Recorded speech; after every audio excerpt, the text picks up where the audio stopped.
ilgari fuqarolarimiz asosan 2-3 ta davlatga borib ishlagan bo'lsa, hozir tashkiliy migratsiya asosida 30 dan ortiq davlatda mehnat qilyapti. Bugungi kunda Shvetsiya, Daniya va Norvegiyada 300 ming ishchilarga ehtiyoj bor. Norvegiyalik ish beruvchilar bu yilning o'zida 3000 fuqaroni o'zlari o'qitib, ularga Yevropa standartlari asosida sertifikat berib, kamida 2,5-3 ming yevrolik ish berishga tayyor deyapti.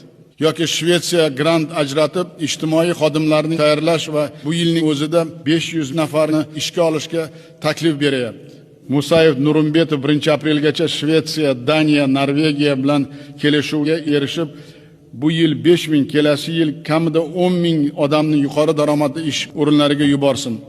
Umuman Nordik davlatlar Shvetsiya, Norvegiya, Daniya, Finlandiya, Islandiya tashqi mehnat migratsiyasida biz uchun yangi yo'nalish va kamida 500 million yevrolik mehnat bozori bo'ladi. Shu bois Musayev Shvetsiya va Latviyadagi elchilar Nurimbetov, Rahmonov bir oy muddatda dastur ishlab chiqib 2030-yilgacha 50 ming aholini Nordik davlatlarga ishga yuborish bo'yicha mas'uliyat oladi.